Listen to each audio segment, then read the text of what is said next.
Assalamualaikum sohibul iman, berdoa merupakan unsur paling penting dalam beribadah.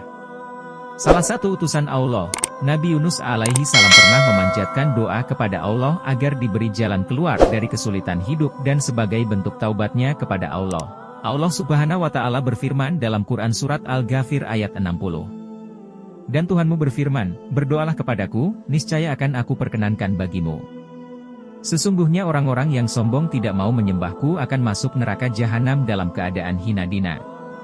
Dalam suatu kisah, Nabi Yunus alaihi salam pergi meninggalkan kaumnya dalam keadaan marah. Hal ini karena kaumnya tidak mau diajak beriman pada Allah Subhanahu wa Ta'ala. Nabi Yunus pun pergi untuk menaiki sebuah kapal bersama pengikutnya. Namun, Nabi Yunus harus dilempar ke laut setelah beberapa kali dilakukan undian. Sebab kapal yang dinaikinya kelebihan muatan dan hampir tenggelam.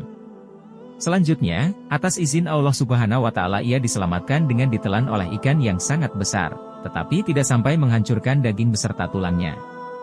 Selama berada dalam perut ikan besar tersebut, Nabi Yunus mendengar suara tasbih ikan-ikan besar dan ikan-ikan lainnya di lautan.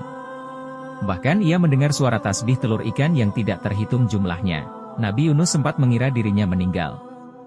Namun, setelah berhasil menggerakkan anggota tubuhnya, saat itu juga ia memosisikan diri dalam keadaan sujud dan berdoa kepada Allah. La ilaha illa anta subhanaka inni kuntu minadz zalimin. Tidak ada Tuhan selain Engkau, Maha Suci Engkau. Sungguh, aku termasuk orang-orang yang zalim. Dalam doa ini Nabi Yunus sadar atas kesalahannya yang telah dilakukannya sebagai nabi, yakni tidak sabar dan tidak berlapang dada menghadapi kaumnya. Oleh sebab itulah, Nabi Yunus memohon ampun dan pertolongan Allah Subhanahu wa Ta'ala untuk menyelamatkan dirinya dari keadaan sulit itu. Sebagaimana firman Allah dalam Quran Surah As-Saffat ayat 139-148.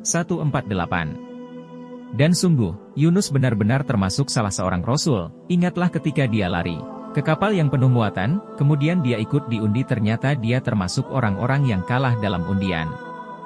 Maka dia ditelan oleh ikan besar dalam keadaan tercela. Maka sekiranya dia tidak termasuk orang yang banyak berzikir bertasbih kepada Allah, niscaya dia akan tetap tinggal di perut ikan itu sampai hari kebangkitan. Itulah kisah dan doa Nabi Yunus alaihi salam yang sohibul iman perlu ketahui. Sebagai umat muslim, kita juga dapat memanjatkan doa Nabi Yunus saat mendapat musibah, memohon taubat, dan meminta pertolongan kepada Allah Subhanahu wa Ta'ala. Amin ya Rabbal Alamin.